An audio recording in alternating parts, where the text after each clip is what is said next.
This is Rock and Roll English. Real people, real English. Here's your host, Martin Johnston. Hello everyone and welcome to another episode of Rock and Roll English. Episode number 294, baby. Oh yeah. In today's episode, I speak to Boom Cannon. Yes, he is back about the really exciting things in life. You will find out more in the episode. Just quickly, apologies for no podcast last week, but now, obviously, with two small children at home, it might be difficult for me to maintain this podcast every week, but there will always be one of these R&R conversation podcasts every 2 weeks minimum. Okay, so don't worry. So in today's episode, just one thing you may need to know is we talk about spreadsheets a little bit. Okay, so a spreadsheet, something like Excel. Okay, we also talk about Microsoft Paint. If you're not familiar with that program, it's where you can draw some things. We talk about different ways to say hello and lots of other things. There is loads of vocabulary, so I will talk to you all again at the end. Happy listening. Boom Cannon, how are you today? I'm good, thanks Martin. How are you? Let's say always fantastic. Just forget all of the things I told you in our pre-podcast chat, okay? This is why I think I have to... I need to remember every time, pretend like we've just started talking. Yeah, but we've literally been talking for an hour, but always fantastic, Boo. Everything is perfect, okay? Anyways, it's been a while since you've been on the show, but how do we usually start the show? With a review. Do you think we have one? Yeah. Now, I swear we've been on a great run, Boom. I think the last time we didn't have one was the last time you were on the show. Oh, no.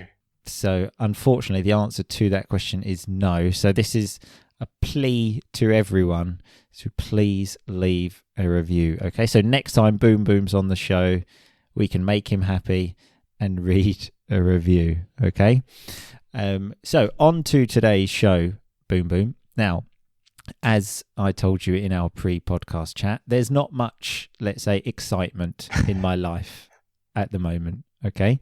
So I have to look for the small things to get excited about, okay? So I have a list of these things and we can just have a chat about these. If you get excited by them, if these things happen to you, etc., okay? Is this a list of small things that you've written that give you joy and happiness, or is this a list you found on the internet? So I would like to take credit for these things and say that I'm so witty and funny that I came up with these, but the reality is on the Facebook page Great British Problems, okay. they put something that said, how do you get a British person excited? Mm-hmm. And then I spent about 20 minutes reading the comments and finding the funny ones, okay? Okay. Good. I like to know what research has gone into this. Yeah, so more than 5 minutes for this one. Normally it's just 5 minutes research. This was a bit more thorough, a bit more complete. Okay, this one I think is one of the most exciting things that can happen to any human at any point in their life, okay? So you wake up in the morning and you think, oh shit, what day is it? Oh, I've got to go to work. And then you realise, it's Saturday. Yeah, that's a great feeling. Is this something that you get excited by as well, Boom? Yeah, I'd say so. I think being able to work from home sometimes, I have a bit of flexibility now. So sometimes if I wake up, it's a Wednesday. Sometimes I think I'm just going to work from home. Actually, that sort of takes the edge off. But lovely vocab there. Takes the edge off, makes it a bit more bearable, let's say. Yeah, when you work at home every day, though, like I do, that kind of goes away. That it was a dream. I remember if someone had said to me, 10 years ago, you'll be working at home every day, I would have said that's an absolute dream. Now, I'd try to find any excuse I can to leave the house. Yeah, that's true. Actually, I mean, back in our day when we were, a couple of Exactly. young guys around town in London, it was sort of nine to five in the office, kind of day in, day out, wasn't it?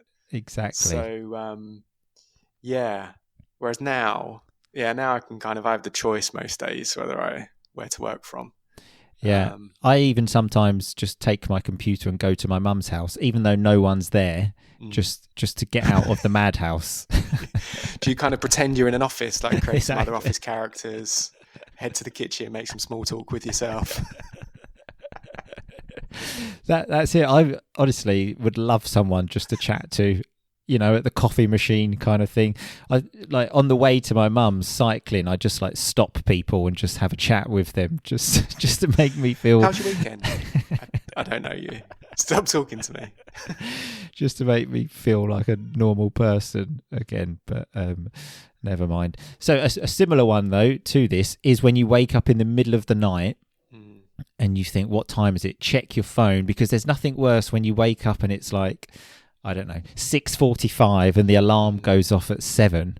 But when you check your phone and it's still like 2:30 and you think, oh my God, 4 more hours of this. Yeah, that is good. That is good. But I'm gonna kind of throw in a caveat. Sure, that's what we're here for, boom boom. If you can't get back to sleep, so if you wake up at that time, you're thinking, oh shit, I'm not going to get back to sleep now. Then actually, you haven't slept enough. As if you wake up at 6:30, 7. Hopefully you've got your 8 hours and you can crack on with the day. Always looking for the negative there, boom boom. No, I think that's looking for the positive. I think, right. I don't know. Okay, but then again, when you have 2 small children at home anyway, you don't sleep anyway, boom boom. No, so. yeah, we've got very different, I think, experiences of sleep at the moment. So. Yeah, and in fact, what I often do now is, so I wake during the night, and then you're trying to count how many hours. Think, well, if I can sleep from 3 till 5, I've already slept from 1 till 2, then that's 4 hours, so that's not too bad. I can live on that. Exactly. Yeah. I should be able to avoid death on 4 hours. And that's what I find myself doing. But okay, so another really exciting, maybe not exciting, but something where your heart starts pumping. Opening a bill. How about that, boom boom? What's your feeling? I find it like, remember when, obviously at school, maybe it was a different sensation for you, but opening exam results when you had the envelope and then you have to open the exam results, you're like, that's the same for me. Now we're talking. Opening exam results, pretty much my favourite thing to do. So I've basically never left the education system. Yeah, when you know sure. Everything's going to be A, like for you, boom boom, A star or A was the choice. But yeah, how exciting is that? When you're getting to sort of lower down the spectrum like me, and sometimes you're thinking, is this going to be a C or a D? Then there's a lot more worry. Have I failed? Yeah, no, that's exciting. Opening bills, not so much. Well, not exciting, but it's just that relief of when you think, oh, thank God it's not so bad. Because when you open it, sometimes, I remember I got a heating bill once when I was in Sicily, and it was €492 for 2 months. And then you fall to the floor. But you open it one day and it's like 150, and you think, oh, thank God for that. Can pay that. I have that much. These days, because I'm self-employed, I even have this with my bank balance. I actually sometimes go months without actually checking my bank balance because I'm too scared, because I think I don't know what this is going to say. So it's this really sound financial advice, everyone. Just don't check your bank account and just see how it goes, okay? Yeah. I mean, I on the other hand, I have a cracking spreadsheet that I update every month. Ingoings, outgoings. Okay, so balances. I paid for a spreadsheet on the internet, okay, because it was like really fancy and had all of these buttons, and I paid, I think, $25 for it, for one of these, basically, like outgoings, all the rest of it. Yeah. I still haven't actually used that spreadsheet, but I do have it saved. And one day when I get organised, I'm going to use the spreadsheet, and it's the most beautiful spreadsheet you've ever seen in your life, Boom Boom. I'd have done you a beautiful spreadsheet for half that price. Macros, formulas, a lot. Oh, you know how to use macros on... I can chuck in the odd macro. I remember once in a job interview saying that I could use macros on Excel. So if people aren't familiar with these, in fact, I can't really explain it. I don't know what they are. It's a really complicated thing on Microsoft Excel. And I specifically said in the job interview, he specifically asked me, so you know how to use macros? And I said, yeah, sure. And then about 3 months later, he said to me, you know how to use macros, don't you? And I said, I've kind of forgotten from when we did the interview. Been a long 3 months. 3 months is enough time to forget how to work macros in Excel. The system's really changed, actually. They've done an update. And, no, the one I use at home is totally different to this. What version of Excel is this? I mean, if I remember correctly from the times we were both doing office jobs in London, the application you spent the most time on was Microsoft Paint. Oh, well, did you put that on your CV? That was when I was actually at work. If anyone needs someone to draw some stupid pictures in Microsoft Paint, look no further. Okay, I'm your man. There's one day I remember a few emails going around where I think you spent quite a chunk of your day just creating kind of the various us lads in our friendship group, creating each one of us one by one in Paint and then sending it around on email to everyone else. Yeah, it's strange that I'm not working there anymore, isn't it? Yeah. It's really weird that my career in banking didn't really work, considering I was spending all day drawing stupid pictures on Microsoft Paint. Again, some more, maybe I've given some financial advice of don't check your bank account. Maybe some career advice if you're looking to make a career in any office job, really. Probably not a good idea to spend the whole day on Microsoft Paint. Having said that, you do now for Rock and Roll English use those Microsoft Paint skills, don't you? I actually do. So in the end, it paid off.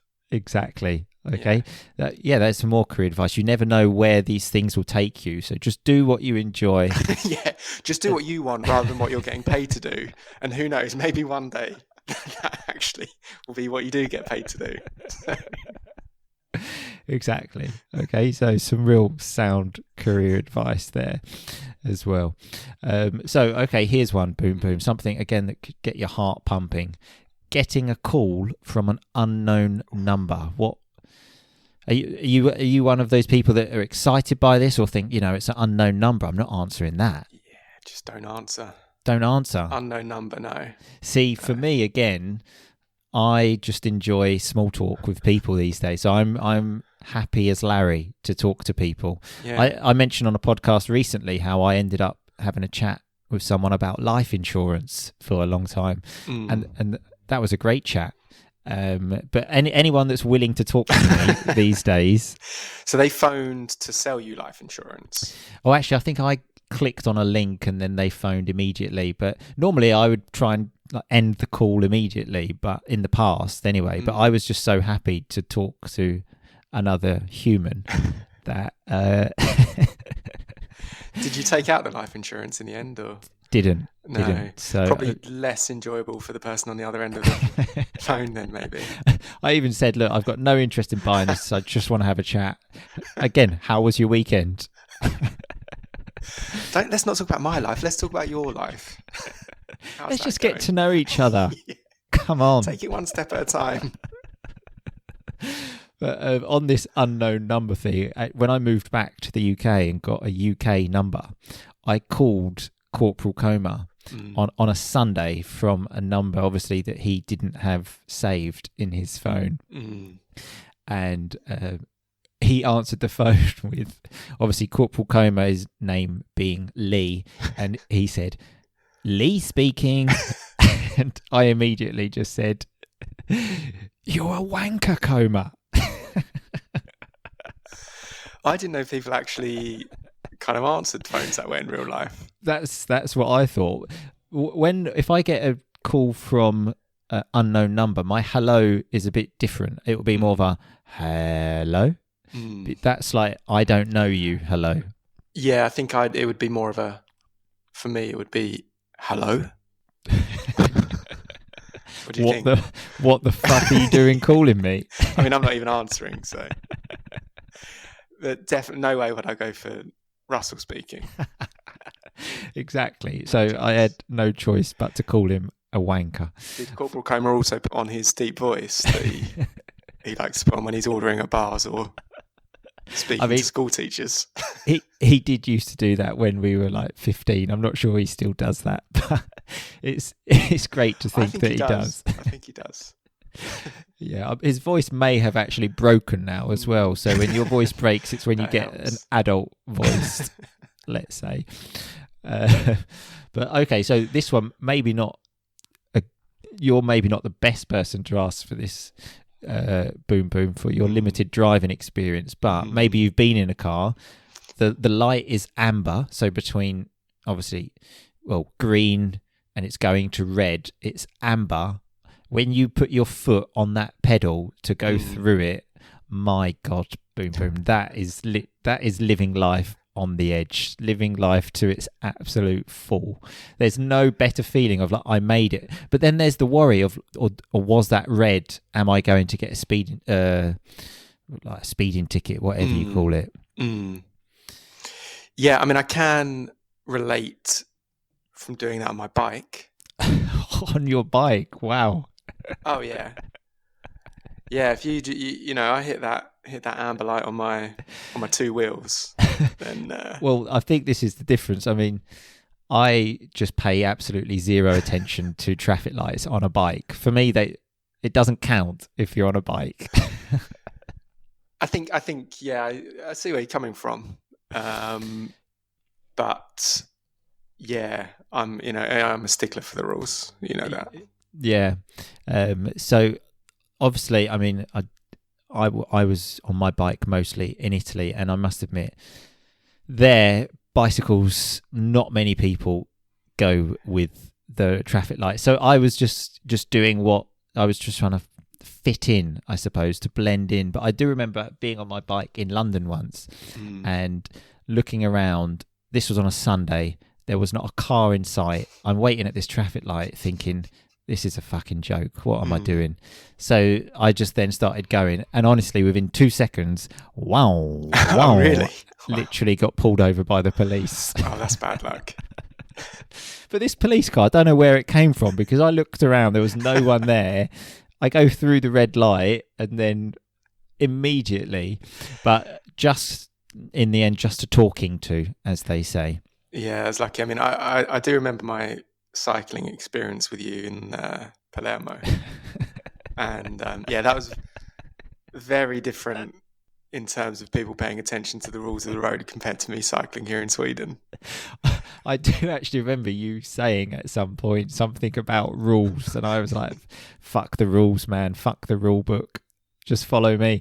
I as well still have this problem now. I don't really use my bike so much, luckily, because I'm an absolute hazard. Because I noticed when I was in Italy, in Sicily especially, that to have success on the road, you had to fight fire with fire. So I had to be aggressive. So I was very aggressive. I was always, we say, on the front foot, like I'm going now. And I've tried to do that a bit in the UK, and it has not gone down very well. I had quite a few people shout at me, lots of cars hitting their horns, a few times fingers pointed in my direction, generally middle one. Yeah, it's the worst one. Of all the fingers, It's the worst one, isn't it? Thumb's good. Middle, not so much. Yeah, exactly. So, there's some more advice for people. Okay, so probably is actually a good idea to pay attention to the rules of the road if you're on a road on any form of transport, bike or otherwise. So here's another one for you, boom boom, which again is just such a thrill when this happens. There's a train. You have to get the train. You're running. You jump on the train, and then you think, "Oh my God, is this the right one?" So you say to someone, like, "This train's for London, right?" And there's just that 1 second when they say before they respond, and then you think, "Oh my God, oh my God, oh God, thank God, yes, it is. Now I can sit down and relax." Have you ever had that, boom boom? Yeah. I mean, I'd like to say most of the time, I think I probably know what train I'm getting on because I'm a public transport guy. But I think I do as well. I'm just looking for that reassurance. For that buzz. Yeah. Are you like just running onto trains, and just keeping your fingers crossed for the right destination, just for the kick? just to see where I end up. That's Coventry. Oh, at the same time, though, the only happened to me once of falling asleep on a train due to alcohol, and obviously you're on the last train, so you miss your stop. And I remember I actually just woke up just as I was leaving my stop, Chelmsford, and the train's already moving at this point, and you're thinking, "Oh my God, where is this going to end?" Yeah, that's horrible. That's a horrible feeling. And then, what were we talking? Where would you end up? Well, how far could you have got? Because you can get all the way out to sort of like Norwich, kind of. You can, but luckily that wasn't the next stop. Right. But I still thought a taxi back at this time is going to cost me like sort of nigh on like £100. But luckily someone else had done the same as me, and he then called his girlfriend, because I didn't even have any battery on my phone. Right, and I thought, okay. Someone's going to murder me because I'm going to have to walk home. And I ended up getting a lift with him and his girlfriend. I don't think they were particularly happy that I was in the car, but he kind of said, I said, "Where are you going?" He said, "Chelmsford." And I kind of said, "Well, that's brilliant. You can give me a lift." It wasn't, "Can you give me a lift?" It was more, "That's brilliant. I'll jump in with you." Right. So they were driving?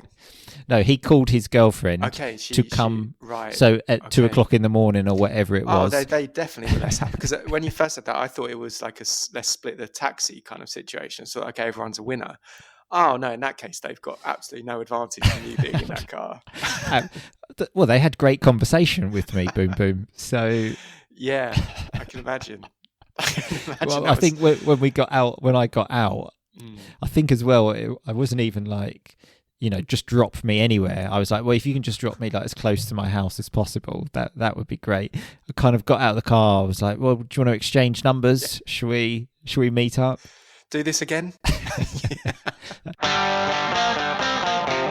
Okay, so this conversation is going to continue tomorrow in the members area, R&R English family. If you would like to be a part of it, go to the website rockandrollenglish.com, click Become a Member, and there are more than 1,000 episodes for you to listen to. Apologies again for stopping the conversation like that. It's just much less time consuming for me, and now time is a very valuable resource for me. Okay, so let's have a look at some of the vocabulary. I also find it difficult to stop conversations now, so I just talk about the vocabulary at the end. So I said this is a plea to everyone to please leave a review. So a plea, basically to say, please do it. I'm begging you. And yes, I am. Please do leave a review. We had the word thorough again, one of my favourite words, when I said the research was a bit more thorough, a bit more complete.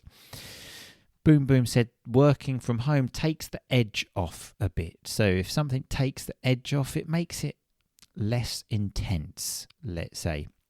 And he said back in the day, we were working in the office day in, day out. So that means every day, but has a kind of boring thing to it. So when you do it day in, day out, it's kind of like, oh, for fuck's sake, day in, day out, I'm going to London on the train, bloody hell. So Boom Boom also threw in a bit of a caveat when talking about waking up at 2 o'clock in the morning. So a caveat is like a warning, let's say. Some beautiful vocabulary is when Boom Boom said, if you wake up at 7 o'clock, you've had your 8 hours sleep and you can crack on with the day. Lovely vocabulary. So when you crack on with something, it's you do it. Let's do this. So another example would be, okay, anyway, let's crack on with this job that we're doing. Stop talking, let's get to work. We also had some sound financial advice. So sound advice, very good advice. Boom Boom spoke about his cracking spreadsheet, a really good spreadsheet that has the income and outgoing, so things you spend. He also said when we worked in offices in London, I spent a chunk of my day creating pictures in Microsoft Paint. So a large chunk of your day, a large amount of the day. And we said, but it paid off. So it brought good results in the end, because now in the R&R family, I make presentations, very stupid presentations in that kind of stupid drawing way, because stupid drawings are more memorable and it helps you remember vocabulary. I also mentioned I'm happy as Larry to talk to people, so I'm really happy. Boom Boom asked me if I took out the insurance. So when you get insurance, you take out insurance. We spoke about the amber light as well. So in England, you have the red light, the green light. The one in the middle is amber. We don't say orange, we call it amber. And I spoke about going through that light. The amber one is living life on the edge in a dangerous way. But Boom Boom said he is a stickler for the rules. So if you are a stickler for something, you insist on that behaviour. So Boom Boom insists that we must follow the rules. And I said sometimes in Italy I didn't, because I was trying to fit in, to blend in, to be like everyone else. I mentioned how in London, when I got pulled over by the police, so when the police stop you, there wasn't a car in sight. A lovely term. There were no cars. There wasn't a car in sight. And then I got a talking to. So when you get a talking to, it's like the teacher telling you off, or your mother or your father. You get a talking to. I also mentioned how I am a hazard on the road. So someone who is dangerous, basically. But I had to fight fire with fire, so give what you get. I also mentioned how on my bike I was also always on the front foot. So when you are on the front foot, you are attacking, let's say. No defending, you attack. That's what I did on my bike. But I said it hasn't really gone down well in the UK. It hasn't really been accepted. So remember, all of this vocabulary is on the website rockandrollenglish.com. Go there, click podcast episodes and find the latest episode, and you will see all of this, and the conversation will continue tomorrow in the members area and for the rest of the week. So I will see you all very soon, people, but in the meantime, just keep on rocking, baby. Thanks so much for listening to Rock and Roll English. For more great content and to stay up to date, visit rockandrollenglish.com and facebook.com/rockandrollenglish. We'll catch you next time.